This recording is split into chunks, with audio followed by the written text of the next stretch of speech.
Ya, nomor 26. Dalam percobaan interferensi celah ganda di laboratorium, digunakan sinar monokromatik dengan panjang gelombang 450 nanometer, sehingga pada layar yang berjarak L dari celah teramati, lebar pita terang ketiga dari terang pusat sebesar P. Jika sinar yang digunakan diganti dengan sinar dengan panjang gelombang 600 nanometer, langkah yang paling tepat dilakukan agar lebar pita terang ketiga dari terang pusat tetap sebesar P adalah berapa. Jadi saya gambarkan dulu ya.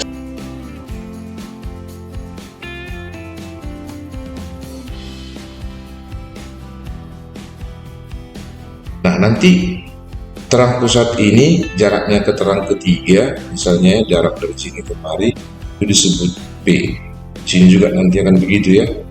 Terang ketiga ini disebut P. Panjang gelombangnya yang pertama adalah 450 nanometer. Panjangnya dari jarak celah itu dari layar ini L. Ini L. Nah, kemudian ternyata lambda 2 dibuat jadi 600 nanometer. Nah, pertanyaannya, agar P-nya ini nanti untuk yang pertama tetap juga P, ini juga P, artinya jaraknya tidak berubah. Dia tidak bergeser kemari atau tidak bergeser kemari, dia akan tetap. Maka apa yang kita lakukan? Kita lihat di sini yang diutak-atik adalah L-nya. Maka nanti perhatian kita adalah ke L. Kalau L-nya nanti makin besar, berarti ini harus digeser. Tapi kalau L-nya makin kecil, ini digeser ke kiri nanti. Kita lihat dulu perhitungannya. Nah, persamaan yang kita gunakan adalah P kali D per L itu sama dengan M kali lambda. P itu tadi udah jelas yang ini ya, L juga sudah ada. D adalah ini, jarak antar dua celah. Sementara M itu orde terang. Orde terang di sini adalah orde terang ketiga, tetap dia juga di sini orde terang ketiga. Kemudian panjang gelombangnya di sini adalah lambda. Maka nanti agar dapat untuk persamaan P, kita buat nanti di sini nilai P akan sama dengan M kali lambda kali L per D. Ini dia. Nah, untuk kasus pertama ini kita buat lambda 1. Jadi untuk selanjutnya nanti, kalau kita sebut ini nanti jarak yang pertama adalah P1, maka nanti kita buat bahwa P1 itu harus sama dengan P2. Lantas konsekuensinya nanti adalah M kali lambda 1 dikali L per D akan sama dengan M kali lambda 2 per L kali L per D. Nah, L ini mau kita kotak-atik, kita buat ini L1, ini L. Sementara M-nya tidak berubah, kita coret. D-nya tidak berubah, kita coret juga. Maka kita peroleh nanti 450 itu lambda 1 dikali L1 akan sama dengan 600 dikali L2. Bagi 150 dapat 3, bagi 150 dapat 4. Sehingga nanti L2 itu sama dengan ini 3, ini 4, 3 per 4 L1. Nah, di sini kita lihat bahwa L2 ini berkurang seperempatnya. Karena dia berkurang, maka nanti layar ini akan kita geser ke sebelah kiri. Seandainya dia bertambah, kita geser ke sebelah kanan.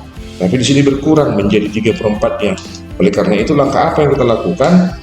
L-nya ini layar ini kita geser ke kiri sejauh seperempat L agar nanti jaraknya menjadi 3 per 4 L2. Jadi jawabannya adalah B. Nomor 27, seorang memiliki puntung proximum 80 cm dan puntung remotum 25 meter. Agar orang tersebut dapat melihat seperti mata normal, ia harus memakai kacamata kekuatannya berapa? Nah, pertama untuk titik dekat dulu ya. Nah, untuk titik dekat itu nanti S-nya itu selalu 25 cm, S aksen itu selalu minus titik dekatnya di 80 cm. Nah, kalau untuk nanti mencari C per F, itu nilainya adalah berarti C per S tambah C per S aksen. Berarti C per F nilainya akan sama dengan C per 25 ditambah C per minus 8. Nanti kita peroleh nanti di sini, ini kita buat 400, hasilnya ini nanti 16 dikurang 5, ini akan sama dengan 11 per 400. Baru nanti kita buat kekuatan lensa. P sama dengan C per F kali 100. Kenapa kali 100? Karena satuannya di sini cm. Oleh karena itu nanti boleh kita buat untuk yang pertama P sama dengan 11 per 400 kali 100, itu hasilnya akan sama dengan 23/4 atau 2,75 dioptri. Dapat dulu untuk titik dekatnya. Sekarang kita untuk titik jauh. Untuk titik jauh, S-nya adalah tak terhingga, S aksennya adalah minus 25 meter ya. Nah, oleh karena itu nanti nilai C per F itu sama dengan C per S tambah C per S aksen, C per tak terhingga tambah C per minus 25. Berarti hasilnya ini nanti akan sama dengan ini 1 dibagi 2 terhingga 0, berarti minus C per 25. Untuk menghitung kekuatan lensa cukup pakai C per F. Kenapa? Karena satuannya sudah meter, jadi jangan kali 100. Ini tadi kali 100 karena satuannya di sini cm. Sehingga nanti kita peroleh hasilnya adalah minus 0,04 dioptri. Jadi titik lensa untuk jarak jauhnya minus 0,04 dioptri, sementara untuk dekatnya adalah 2,75. Berarti jawabannya adalah C. Nomor 28. Gelombang elektromagnetik banyak digunakan dalam kehidupan manusia. Samping itu dapat merugikan dan membahayakan manusia, antara lain menyebabkan kerusakan jaringan saraf dan merusak sistem kekebalan manusia. Gelombang elektromagnetik yang lebih berperan daripada hal di atas adalah, nah ini bisa dicari di Google ya, hanya teori-teori, tapi kalau saya lihat ini jawabannya yang merusak jaringan adalah E. Nomor 29. Diberikan rangkaian listrik arus searah satu loop yang terdiri dari 4 buah baterai dan 4 buah resistor sesuai gambar di bawah ini. Sesuai gambar di rangkaian listrik arus searah di atas, maka tegangan pada titik A dan C. Ya, tegangan antara titik A dan C. Nah, dari sini, nah karena ini satu loop, kita buat dulu ya seperti ini. Persamaannya adalah sigma E tambah sigma I kali R itu akan sama dengan 0. Nanti di sini I-nya hanya 1 karena dia satu loop ya, tidak ada I1, tidak ada I2. E-nya kita boleh bergerak dari sini ya, bergerak dari A. Untuk GGL di sini kalau ketemu pendek tandanya minus ya. Kalau kita keliling ketemu pendek minus, ketemu panjang adalah plus. Contoh seperti ini.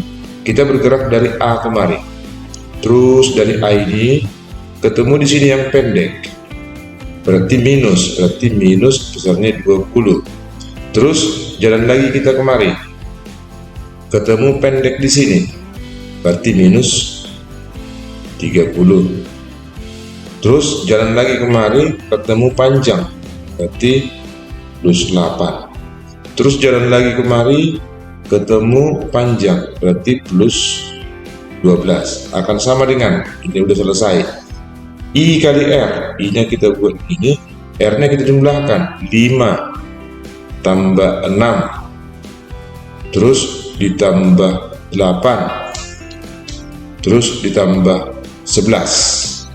Berarti nilainya itu adalah 30 ya. Berarti kita buat di sini 30. Nah, nanti kalau kita selesaikan ini kita buat minus minus minus. Ini dengan ini 20, ini minus 20 habis ini, berarti kita pindahkan nanti kemari, sehingga maaf ya, ini tadi tambah baru sama dengan 0 ya, maaf. Baru nanti I-nya ini kita pindahkan atau ininya kita buat ke arah ke kanan, maka nanti di sini 30, sehingga I sama dengan 1 ampere. Arahnya sudah benar tekanan. Sekarang mencari potensial antara titik A dan titik C. VAC adalah sigma E antara A dan C tambah sigma I kali R antara A dengan C. Kita boleh bergerak dari atas kemari, boleh juga bergerak dari atas kemari, ke bawah ya. Tapi nanti pilih aja salah satu. Kalau terbalik dari awal, berarti ini kamu buat minus nanti. Tapi kalau tetap dari atas, kamu buat plus ya. Sigma E dari A sampai C ada berapa? Tadi ada di sini minus 20, kemudian di sini ada minus 30 ya. Berarti minus 20 minus 30 tambah buat arusnya tadi 1, R-nya di antara A dan C yaitu 5 dan 6. Berarti di situ adalah 11 ya, hanya 11 ya, 11. Nanti kalau kita jumlahkan ini sama dengan minus 50 tambah 11. Berarti di sini nanti minus 39 volt. Tanda minus di sini hanya menyatakan ya tegangan di sebelah kiri lebih kecil dari tegangan yang di sebelah kanan ya, atau tegangan di A lebih kecil dari tegangan yang ada di C, sehingga jawabannya adalah D. Nomor 30. Perhatikan grafik untung antara gaya kolom F terhadap jarak antara dua muatan berikut. Pertanyaannya, berapa besar muatan masing-masing bila besar kedua muatan itu sama? Nah, perhatikan dulu titik ini. Di titik ini F sama dengan 9 Newton. Kemudian R-nya, kalau kita lihat di sini, R-nya adalah 10 cm, berarti R 0,1 meter. Nah, dari sini aja mungkin kita sudah bisa melihat ya, dari yang data ini, kita tuliskan dulu rumus F sama dengan K kali Q per R kuadrat. Q-nya sama, berarti kita kuadratkan nanti. Kalau gitu, ini kita gabung menjadi Q kuadrat akan sama dengan F kali R kuadrat per K, dimana nilai K kita tahu ya. Nah, kita substitusikan kemari, Q kuadrat sama dengan F-nya adalah 90 dikali R kuadratnya adalah 0,01, sudah dikuadratkan ya, per 9 kali 10 pangkat 9. Q kuadrat sama dengan, kalau ini kita bagi nanti kemari itu dapat 10 dibagi ini berarti 10 pangkat min 1 kali 10 pangkat min 9 sama dengan 10 pangkat min 10, sehingga Q-nya nanti adalah diakar menjadi 10 pangkat min 5 kolom. Jadi jawabannya adalah yang D.